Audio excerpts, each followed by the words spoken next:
Pro kabaddi league double headers चल रहे हैं, तो अब मुकाबला डिफेंडिंग चैंपियन बंगाल वॉरियर्स का होने वाला है गुजरात जायंट्स के खिलाफ। वही टीम जिसने अपने कुछ खिलाड़ियों में बदलाव किए और जो टीम उतारी उसने क्या सा मैच पलटा था हरियाणा स्टीलर्स के खिलाफ। और इसके बाद एक मुकाबला होगा पवन सहरावत की बेंगलुरु बुल्स का प्रदीप नरवाल की यूपी योद्धा के खिलाफ। ये टीम कमाल का परफॉर्म कर रही है और यूपी योद्धा के पास एक बहुत अच्छा चांस होने वाला है कि बेंगलुरु बुल्स को वो हरा सकती है। इन मैचेस पर और बात करेंगे, लेकिन उससे पहले भारत का सबसे बड़ा गेमिंग प्लेटफॉर्म विंजो, यहाँ पर आपको 100 से ज्यादा गेम्स मिलते हैं, वो भी 12 भाषाओं में।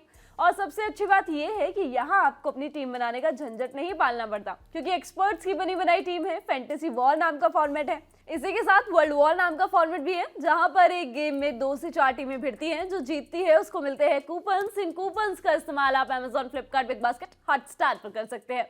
और इसी के साथ आप ललन टॉप व्यूअर है तो आपके लिए खास ये भी है कि जब आप पहली बार साइन अप करेंगे तो आपको 50 रुपए का कैशबैक मिलेगा। मैच पर वापस लौटते हैं। पहला मुकाबला डिफेंडिंग चैंपियन मनिंदर सिंह की टीम, बर्थडे बॉय जिन्होंने बीते दिन ही अपना बर्थडे सेलिब्रेट किया है, मनिंदर सिंह का होने वाला है, उनकी टीम का होने वाला है गुजरात जायंट्स के खिलाफ।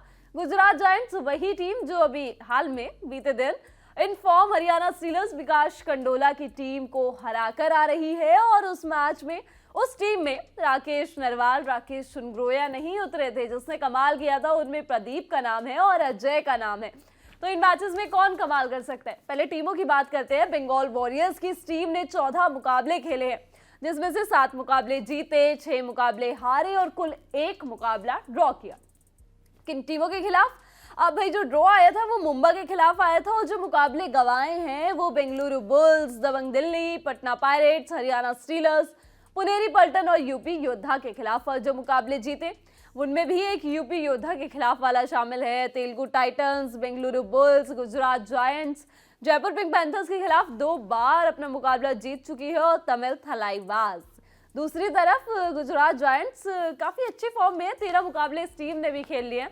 पिछला मुकाबला जीता है, और जो जीत हासिल हुई है वो जयपुर, तेलुगु, तमिल और हरियाणा के खिलाफ हुई है। जो मुकाबले गंवाए हैं बंगाल हरियाणा स्टीलर्स से एक बार गंवा भी चुकी है, तो बदला पूरा कर चुकी है एक बार उस टीम के साथ। पुनेरी पल्टन्स, पटना पायरेट्स, बेंगलुरु बुल्स और दबंग दिल्ली के खिलाफ। जो ड्रॉ किए हुए मैचेस हैं उनमें से एक दबंग दिल्ली के खिलाफ था शुरुआत में, यूपी योद्धा के खिलाफ और यू मुंबा के खिलाफ। तो अब इस मैच में इस टीम के स्टार परफॉर्मर्स कौन हो सकते हैं जो पूरे सीजन से अच्छा परफॉर्म करते आ रहे हैं? बंगाल वॉरियर्स की बात की जाए तो कप्तान मनिंदर सिंह ये इस टीम की जान है। रेडिंग डिपार्टमेंट का जिम्मा अकेले आप इनके सर पर समझ सकते हैं, और जिस तरीके से परफॉर्मेंस रही है ना इनकी, 180 पॉइंट्स इन टोटल अब तक इस सीजन में अपने नाम कर चुके हैं। सुपर 10 की लाइन लगा रखी है। बीच में सुपर 10 टूटा था जब 9 पॉइंट्स हासिल हुए थे, उसके बाद 19 और 13, मतलब लगातार 2 सुपर 10 बीते 2 मैचेस में भी लगा कर आ रहे हैं। इसके बाद इस्माइल नबी बख्श, ये ईरानी खिलाड़ी ना इस टीम के लिए कमाल कर रहे हैं। मनिंदर सिंह का साथ कोई और नहीं दे पा रहा है इतने अच्छे से, सुकेश हेगड़े नहीं दे पा रहे इतने अच्छे से, तो इस्माइल नबी बख्श ऑलराउंड परफॉर्म करते हैं और अपनी टीम के लिए कई इतनी इंपॉर्टेंट रेड करके आते हैं ना, और उनमें पॉइंट्स कमा के आते हैं। जैसे एक बेंगलुरु बुल्स के खिलाफ बहुत शानदार 6-7 पॉइंट्स की रेड करी थी, जिसमें बेंगलुरु बुल्स को उस रेड की वजह से हार का सामना करना पड़ा था। इस्माइल नबी बख्श उस टीम के लिए बहुत इंपॉर्टेंट है, और इस मैच में भी गुजरात जायंट्स के खिलाफ 67 पॉइंट्स इनके नाम है। और डिफेंस की बात की जाए तो डिफेंस में इस टीम के साथ अभी हाल में जुड़े हैं, इनको मौके दिए गए हैं बीते कुछ मैचेस से और परफॉर्म करके दिया है। 4-2, 4-2, 4 इस तरीके से पॉइंट्स निकाले हैं इन्होंने, और अबूजर के नाम भी 26 टैकल पॉइंट्स हैं इस सीजन इन टोटल। और उनके साथ अगर इस टीम के प्रॉब्लम एरिया की बात की जाए ना, तो वो सारी बात एक जगह आके अटक जाती है कि मनिंदर सिंह का साथ कौन देगा रेडिंग डिपार्टमेंट पे, उनके साथ कौन चलेगा। डिफेंस में तो आपके पास कई सारे खिलाड़ी हैं, लेकिन आपको रेडिंग डिपार्टमेंट अभी भी थोड़ा सा सॉर्ट आउट करने की ज़रूरत है। इसके अलावा गुजरात जायंट्स की बात की जाए तो गुजरात जायंट्स ने पूरे मतलब most of the first part और सेकेंड पार्ट इस टीम ने राकेश नरवाल, राकेश सुनग्रोया को मौका दिया, और शुरुआत में थोड़ी बहुत अच्छी परफॉर्मेंस उनकी दिखी थी, लेकिन उसके बाद परफॉर्मेंस डाउन हुई, परफॉर्मेंस डिप हुई। और राकेश नरवाल 82 पॉइंट्स इनके नाम है, राकेश सुनग्रोया के नाम 72 पॉइंट्स है। पिछले मुकाबले में नहीं उतरे थे अपनी टीम के लिए, तो थोड़े बहुत चांसेस हैं कि इस मैच में भी बंगाल वॉरियर्स के खिलाफ वो दोनों खिलाड़ी ना दिखे। इनके साथ महेंद्र इनको भी इस मैच में मौका नहीं दिया, लेकिन इनकी शायद वापसी हो सकती है। टीम में 27 पॉइंट्स इन टोटल अपने नाम ये भी कर चुके हैं और एक मुकाबले में 9 पॉइंट्स निकाले थे और बहुत शानदार पॉइंट्स निकाले थे जब दोनों राकेश नरवाल और राकेश सुनग्रोया नहीं चल रहे थे। और डिफेंस की बात की जाए, गुजरात जायंट्स का डिफेंस वापस अटैक करने लगा है और बहुत शानदार हो गया क्योंकि रविंद्र पहल की वापसी हो गई है। रविंद्र पहल आज मुकाबला खेला, बढ़िया परफॉर्म किया। इसके अलावा गिरीश शर्नाग का मुकाबला भी अच्छा गया, इन्होंने भी काफी सारे पॉइंट्स इस सीजन कमाए हैं। पवेश बेंसवाल काफी एक्सपीरियंस प्लेयर हैं गुजरात जायंट्स के लिए ओवरऑल कबड्डी के, तो इनका मुकाबला भी बीता अच्छा गया, कुछ पॉइंट्स इनके खाते में गए। सीनियर प्लेयर है तो इनका टीम में होना बहुत ज़्यादा ज़रूरी है। प्रॉब्लम एरिया की बात की जाए तो अब भाई प्रदीप कुमार की वापसी हुई है इस टीम में, ये इस टीम के लिए खेल रहे हैं। अजय को वापस मौका दिया गया है, तो reading department all in all अभी तो ठीक लगता है, लेकिन महेंद्र की शायद और थोड़ा सा स्ट्रॉन्ग इस टीम को बनाया जा सकता है। और कबड्डी में कभी भी मुकाबले जो है वो पलट जाते हैं, ज़रूरी नहीं है कि एक परफॉर्मर आपके लिए आज परफॉर्म कर रहे हैं तो अगले दिन भी परफॉर्म करके दे। बंगाल वॉरियर्स के डिफेंस के सामने दिक्कत तो होगी अजय और प्रदीप को भी। स्क्वाड्स की बात की जाए, गुजरात जायंट्स प्रदीप कुमार, अजय, इन दो खिलाड़ियों को ऑब्वियसली रखना चाहेगा और उनके साथ एमजीआर महेंद्र गणेश राजपूत। डिफेंस की बात की जाए तो गिरीश शर्नाग, पवेश बेंसवाल, सुनील कुमार और रविंद्र पहल अपनी जगह बना सकते हैं। दूसरी तरफ बंगाल की बात की जाए, मनिंदर सिंह, इस्माइल नबी बख्श और सुकेश हेगड़े, ये 3 खिलाड़ी रेडिंग में नजर आएंगे। इस्माइल नबी बख्श एज एन ऑलराउंडर। और डिफेंस की बात की जाए तो रन सिंह, अबूजर, विशाल माने और अमित अपनी जगह बना सकते हैं। अब जब ये दो टीमें पहले मिली थी तो क्या हुआ था, तो उस टाइम पे बंगाल वॉरियर्स ने गुजरात जायंट्स को हराया था। 31-28 का वो मुकाबला रहा था और जो ऑल इन ऑल कहानी आके अटकी थी ना उस मैच में, वो डिफेंस पर ही आके अटकी थी। अब पिछले मुकाबले में गुजरात का डिफेंस बहुत शानदार रहा, तो इस मुकाबले में भी उम्मीद रहेगी कि वो फॉर्म कैरी फॉरवर्ड करे। बंगाल की बात की जाए तो उस मैच में मनिंदर सिंह का सुपर 10 नहीं आया था, 8 पॉइंट्स आए थे। इस्माइल नबी बख्श के नाम 4, आकाश पिकल मुंडे को बंगाल वॉरियर्स ने उस मैच में खिलाया था 4 पॉइंट्स। और डिफेंस की बात की जाए तो विजय और दर्शन के नाम 1 टैकल पॉइंट रहा था। रिंकू जो कि अब बंगाल वॉरियर्स के साथ नहीं खेल रहे हैं, उनकी जगह रन सिंह को मौका दिया है, तो वो उस मैच में खेले थे और 3 टैकल पॉइंट्स निकाले थे। दूसरी तरफ राकेश नरवाल ने एक सुपर 10 निकाला था, लेकिन इस मैच में वापसी करने के चांसेस थोड़े से कम हैं। इनके अलावा राकेश सुनग्रोया के नाम 4, एमजीआर के नाम 2 और डिफेंस में रविंद्र पहल ने 3 और प्रवेश बेंसवाल ने 1 टैकल पॉइंट निकाला था। यानी कि ये डिफेंस तो आपको फिर से दिख सकता है। अब जब ये मुकाबला होगा तो बैटल किसके बीच होगा, और ये रेडर वर्सेस रेडर की भाई कौन कितने ज़्यादा पॉइंट्स कमाता है और डिफेंडर वर्सेस डिफेंडर की कौन कितने सारे टैकल पॉइंट्स निकालता है, ये तो एक कहानी होती है। लेकिन रेडर वर्सेस डिफेंडर की जो जंग होती है ना, कि आप मुझे पकड़ के दिखाइए, मैं आपके सामने से पॉइंट्स लेके जाऊंगा, ये बहुत कमाल की होती है। और इसमें मनिंदर सिंह का सामना होगा रविंद्र पहल से। हॉकाई वापसी कर चुके हैं तो दहाड़ने के लिए भी तैयार होंगे, पॉइंट्स निकालने के लिए भी तैयार होंगे। वापसी करी और पिछला मुकाबला अपनी टीम को जिताया गुजरात जायंट्स को, तो इनका एक मुकाबला बहुत शानदार होने वाला है। वॉच आउट प्लेयर्स की बात की जाए, गुजरात की तरफ से एक तो प्रवेश बेंसवाल और रविंद्र पहल, डिफेंस इस टीम का बहुत अच्छा है, कई सीनियर्स खिलाड़ी है तो उन पे नजरें होंगी। और उनके साथ बंगाल वॉरियर्स की तरफ से मनिंदर सिंह, ऑब्वियसली कप्तान, रेडिंग डिपार्टमेंट अकेले जिसके कंधों पर है, उनको देखने में काफी मजा आएगा। और उनके साथ डिफेंस में रन सिंह आसानी से किसी को पॉइंट्स नहीं लेके जाने देते हैं, तो इनको देखने में काफी मजा आने वाला है। इसके बाद एक और मुकाबला होगा, पवन सहरावत की टीम बेंगलुरु बुल्स का प्रदीप नरवाल की टीम यूपी योद्धा के खिलाफ। इस मैच में क्या कुछ होगा, इस टीम की ओवरऑल हिस्ट्री की बात करते हैं बेंगलुरु बुल्स की, तो इस टीम ने 16 मुकाबले खेले हैं। 16 में से इस टीम ने 8 मुकाबले जीते हैं, 7 मुकाबले गंवाए हैं, 1 मुकाबला ड्रॉ किया है। इन मैचेस में जो जीत हासिल हुई है बुल्स को, वो Tamil Thalaivas, Bengal Warriors, Haryana Steelers, Puneri Paltan, Jaipur Pink Panthers, Dabang Delhi, Gujarat Giants और तेलुगु टाइटंस के खिलाफ हुई है। जो मुकाबले गंवाए हैं वो मुंबई के खिलाफ 2 बारी, यूपी के खिलाफ, पटना के खिलाफ, बंगाल के खिलाफ, पुनेरी के खिलाफ और हाल ही में तमिल के खिलाफ। वो मुकाबला बहुत कुछ सिखाने वाला था बेंगलुरु बुल्स के लिए, और जो एक कमी है इस टीम की उस पर और ज़्यादा काम करने के लिए उसने शायद और ज़्यादा आंखें खोल दी होंगी। दूसरी तरफ यूपी योद्धा की बात की जाए तो 14 मुकाबले ये टीम भी खेल चुकी है, जिसमें से 5 मैचेस जीते हैं, Patna Pirates, Bengaluru Bulls, Telugu Titan, Puneri Paltan, Bengal Warriors के खिलाफ, और 6 मुकाबले गंवाए हैं, Bengal Warriors, Jaipur Pink Panthers, Tamil Thalaivas, Dabang Delhi, Haryana Steeler और पुनेरी पल्टन के खिलाफ। और कुल 3 मुकाबले इस टीम ने अपने ड्रॉ किए, गुजरात, मुंबई, हरियाणा के खिलाफ। प्रदीप नरवाल की टीम यूपी योद्धा, अब सुनने में थोड़ा सा अजीब लगता है, अभी भी मतलब आधा सीजन निकल गया कि Pradeep Narwal not associated with Patna pirates now. अब प्रदीप नरवाल यूपी के हो गए हैं, यूपी के लिए खेलते हैं और यूपी के लिए परफॉर्म कर रहे हैं। हालांकि इस सीजन में जब से वो आए हैं ना, मतलब जब से स्टार्टिंग से परफॉर्म करे तो इतनी कुछ शानदार परफॉर्मेंस उनकी तरफ से दिखी नहीं है। अगर एक हाफ में चलते हैं बहुत बढ़िया फुटवर्क दिखता है, तो दूसरे हाफ में उनको थोड़ा सा पीछे रखा जाता है। तो ये एक सवाल रहेगा कि प्रदीप नरवाल को आप भेजिए, और इन टोटल 100 पॉइंट्स वो भी अब तक कमा चुके हैं, लेकिन और ज्यादा पॉइंट्स कमाए प्रदीप नरवाल पीकेएल के लेजेंड हैं, और वो अब तक अपने 100 रेड पॉइंट पूरे नहीं कर पाए। तो ये सुनने में थोड़ा सा अजीब भी लगता है। इनके साथ सुरेंद्र गिल, और ये बहुत अच्छा परफॉर्म कर रहे हैं। एक मैच में नहीं उतरे थे, उसके बाद वापसी करी पिछले मुकाबले में, और टीम के लिए कितना शानदार परफॉर्म किया इसका अंदाजा आप इनके स्कोर कार्ड से लगा सकते हैं।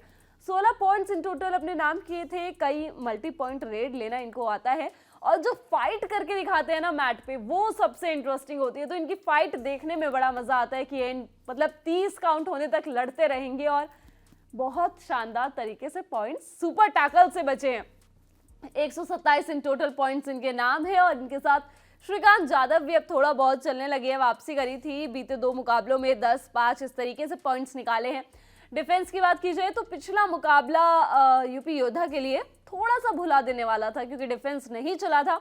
नीतीश कुमार ज्यादा कुछ कमाल नहीं कर पाए थे, 2 पॉइंट्स उनके नाम रहे थे। इन टोटल 35 पॉइंट्स उनके नाम है। Sumit 33 tackle points in total अपने नाम कर चुके हैं। इनके साथ आशु सिंह के नाम 27 पॉइंट्स हैं, जिसमें से पिछले मुकाबले में 0 टैकल पॉइंट इनके नाम दे रहा था। प्रॉब्लम एरिया, जब प्रॉब्लम एरिया का डिस्कशन होता है ना, तो बात वहां आके रुकती है कि इस टीम के पास नीतीश है, इस टीम के पास आशु सिंह है, सुमित है, इस टीम का डिफेंस तो बहुत अच्छा है। रेडिंग डिपार्टमेंट में थोड़ी सी समस्या यहाँ आके रुक जाती है कि भाई प्रदीप नरवाल का वो जो लेजेंड वाला रूप है ना, जब वो मल्टी पॉइंट्स रेड करेंगे, डुबकी वुबकी लगा के खूब सारे पॉइंट्स कमाएंगे, वो कब देखने को मिलेगा, तो उसका इंतजार रहेगा। और प्रॉब्लम एरिया इस मैच में प्रदीप नरवाल नहीं होंगे, प्रॉब्लम एरिया रहेगा यूपी के डिफेंस को काम करना होगा। जो थोड़ी सी चमक गायब हुई है ना, उसको फिर से वापस लाना होगा और पॉइंट्स कमाने होंगे। पिछले मुकाबले में कुल 2 पॉइंट्स आए थे पुनेरी पल्टन्स के खिलाफ, ये थोड़ा सा मतलब मुश्किल वाला सबब रहेगा। हालांकि बेंगलुरु बुल्स इस टीम के लिए पवन सहरावत सारा काम करना चाहेंगे। ऑब्वियसली यूपी योद्धा के डिफेंस के खिलाफ अगर डिफेंस नहीं चला तो पवन सहरावत के तो मजे हैं। 214 पॉइंट्स इन टोटल अपने नाम कर चुके हैं। इनके साथ चंद्रन रंजीत, इनकी शानदार फॉर्म का अभी भी इंतजार किया जा रहा है। शुरुआत बड़ी अच्छी करी थी, बीच में कई मैचेस में इंपॉर्टेंट पॉइंट्स भी लेके आए थे, लेकिन फिर से 3-0, फिर एक मैच में नहीं इतने ज़्यादा रेट खेले गए, फिर 5 पॉइंट्स खेले ही नहीं थे, फिर 5 पॉइंट्स इस तरीके से निकाले। 69 इन टोटल पॉइंट्स इनके खाते में भी है। और डिफेंस की बात होती है ना बेंगलुरु बुल्स की, तो इस डिफेंस की तारीफ होती है, क्योंकि इस टीम के पास सौरभ नंदल है। सौरभ नंदल पिछले मुकाबले में ज़्यादा कुछ कमाल किया नहीं, 47 टैकल पॉइंट्स इनके नाम है इस सीजन। महेंद्र से काफ़ी कुछ उम्मीदें रहती है, 26 टैकल पॉइंट्स उनके नाम है। जीबी मोरे से उम्मीदें रहती हैं और 13 टैकल पॉइंट्स इस खिलाड़ी के नाम है। प्रॉब्लम एरिया का जब डिस्कशन होता है ना बेंगलुरु बुल्स का, तो इसके डिफेंस को तो बहुत अच्छा माना जाता है, और इस टीम का रेटिंग डिपार्टमेंट भी ऑब्वियसली चंद्रन रंजीत है, पवन सहरावत है। लेकिन टीम की सबसे बड़ी समस्या ये है कि सारा जो रेडिंग का जिम्मा है ना, वो पवन सहरावत के ऊपर आके अटका हुआ है। पवन सहरावत अगर आउट होके मैच से बाहर जाते हैं तो टीम उनको रिवाइव नहीं करवा पाती है। कई मैचेस में वो बहुत देर तक बाहर बैठे हैं, और पिछले मुकाबले में तमिल थलाइवास के खिलाफ भी ये चीज़ दिखी थी। तो पवन सहरावत अगर मैच के बाहर जाते हैं, आउट होते हैं, तो उनको जल्द से जल्द रिवाइव करवाना होगा। स्क्वाड की बात भी कर लेते हैं बेंगलुरु बुल्स। ऑब्वियसली पवन सहरावत, चंद्रन रंजीत, भरत इस टीम का रेटिंग डिपार्टमेंट संभालेंगे, और डिफेंस का जिम्मा सौरभ नंदल, मयूर कदम, महेंद्र और अमन पर आएगा। दूसरी तरफ यूपी योद्धा के लिए सुरेंद्र गिल, श्रीकांत यादव, प्रदीप नरवाल इस टीम का रेटिंग डिपार्टमेंट संभालेंगे, और डिफेंस का काम नीतीश, सुमित, आशु सिंह और शुभम करेंगे। अब पिछले मुकाबले में क्या हुआ था, जब पहले मुकाबला हुआ था ना, तो यूपी योद्धा ने बेंगलुरु बुल्स को हराया था। 42-27 का स्कोर कार्ड रहा था, यानी कि 42 और 27। पवन सहरावत की टीम, पवन अपने सुपर 10 से चुके थे, 5 पॉइंट्स उनके नाम रहे थे। हालांकि भरत ने एक सुपर 10 लगाया था, 11 पॉइंट्स रहे थे। चंद्रन रंजीत के नाम कुल 2 पॉइंट्स। और डिफेंस की बात की जाए तो मोहित सहरावत, जीबी मोरे, अमन, इन तीनों खिलाड़ियों ने मिलाकर कुल 2-2 टैकल पॉइंट्स लिए थे, यानी कि इस टीम ने कुल 7 टैकल पॉइंट लिए थे। दूसरी तरफ यूपी योद्धा 22 टैकल पॉइंट्स इस टीम ने निकाले थे, जिसकी खराब परफॉर्मेंस की अभी हम बात कर रहे थे ना कि तमल के खिलाफ कुल 2 टैकल पॉइंट्स निकाले। आपने याद रखना होगा, इसी टीम ने 22 टैकल पॉइंट्स पहले बेंगलुरु बुल्स के खिलाफ निकाले थे। तो वापसी करने में ज़्यादा टाइम नहीं लगेगा और नीतीश कुमार क्या कमाल का परफॉर्म करते हैं, ये आप और मैं सब देख चुके हैं। और इस मैच में जब पहले सामना हुआ था तो जाधव ने एक सुपर 10 लगाया था, 15 पॉइंट्स रहे थे। प्रदीप को ज़्यादा रेड पे नहीं भेजा गया, 0 पॉइंट्स उनके नाम रहे थे। गिल ने 5 पॉइंट्स लिए थे और डिफेंस की बात की जाए तो मोहम्मद तागी के नाम 5, एक हाई 5 रहा था। दूसरी तरफ सुमित ने 4, आशु, नीतीश, गुलदीप ने 2-2 टैकल पॉइंट्स और शुभम के नाम 1 टैकल पॉइंट रहा था। पूरी टीम ने डिफेंस में बहुत शानदार परफॉर्म किया, हर खिलाड़ी के नाम के आगे एक ना एक टैकल पॉइंट जरूर लगा। अब इस मैच में बैटल किन खिलाड़ियों के बीच में हो सकता है, किन खिलाड़ियों पर नजर रखी जाए तो प्रदीप वर्सेस पवन, प्रदीप नरवाल शायद एक्शन में फिर से वापस आए, अच्छे वाले एक्शन में। मैच में तो खेलेंगे ही, लेकिन पवन को एक अच्छी टक्कर दे जिसकी उम्मीद, पवन सहरावत को एक अच्छी टक्कर दे जिसकी उम्मीद प्रदीप नरवाल के फैंस ऑब्वियसली करते हैं। इन टोटल 100 पॉइंट्स अभी तक कमा पाए हैं ये सिर्फ, और वही पवन सहरावत के नाम 214 पॉइंट्स हैं। और लास्ट इनकाउंटर में प्रदीप नरवाल को इतनी ज़्यादा रेड के लिए भेजा भी नहीं गया था, तो इस बार जब खूब सारी रेड करेंगे तो पॉइंट्स कमा के लेके आए, अपनी टीम को जीत दिलाए। इसके अलावा वॉच आउट प्लेयर्स की बात भी कर लेते हैं। इस मैच में किन खिलाड़ियों पर आप नजर रख सकते हैं? पवन सहरावत की टीम बेंगलुरु बुल्स की बात की जाए तो ऑब्वियसली कप्तान पवन सहरावत से नजरें नहीं हटेंगी, टीम का रेडिंग डिपार्टमेंट संभालते। अगर बाहर मैट पर भी बैठते हैं ना वो, तो ये लगता है कि कब वापसी करेंगे मैट पर और अपनी टीम को जीत दिलाएंगे, ये कमी बहुत टाइम से दिखी है। पवन सहरावत के साथ सौरभ नंदन डिफेंस में टैकल पॉइंट्स बहुत शानदार परफॉर्म करते हैं, पिछले मुकाबले में नहीं कमाल किया था, लेकिन इन टोटल 47 टैकल पॉइंट्स अब तक इनके नाम है। और दूसरी तरफ यूपी योद्धा की बात की जाए, सुरेंद्र गिल बहुत बढ़िया परफॉर्म करते हैं, बहुत अच्छी मल्टी पॉइंट्स रेड करते हैं और एंड तक फाइट करते हैं। वो जो फाइटिंग स्पिरिट है ना, वो देखने वाली होगी। अगर सुरेंद्र गिल पॉइंट्स भी नहीं लाते ना, वो फाइट करके जाते हैं, तो वो कमाल का रहेगा। और उनके साथ प्रदीप नरवाल से काफ़ी कुछ उम्मीदें रहेंगी कि वो इस मैच में कमाल का परफॉर्म करके दिखाए। तो ये 2 मुकाबले खेले जाएंगे। Bengal Warriors the defending champion का सामना होगा गुजरात जायंट्स के खिलाफ। इसके बाद बेंगलुरु बुल्स, पवन सहरावत की टीम जीत की उम्मीद के साथ उतरेगी प्रदीप नरवाल की टीम यूपी योद्धा के खिलाफ। इन मैचेस में क्या होगा और प्रो कबड्डी लीग में क्या कुछ चल रहा है, ये सब आपको दी ललन टॉप की प्रो कबड्डी लीग की कवरेज का से कबड्डी में मिलता रहेगा। आप देखते रहिए दी ललन टॉप। मैं हूं गरिमा, और इसी के साथ अगर अभी तक आपने हमारे नए चैनल ललन टॉप स्पोर्ट्स को सब्सक्राइब नहीं किया है तो उसका लिंक आपको डिस्क्रिप्शन में मिल जाएगा, वहां जाकर हमारे नए चैनल को सब्सक्राइब कीजिए, क्योंकि वहां आपको तमाम स्पोर्ट्स से जुड़े किस्से, कहानियां, न्यूज, ओपिनियन, लाइव इंटरव्यू सब कुछ मिलता है। देखते रहिए दी ललन टॉप। शुक्रिया।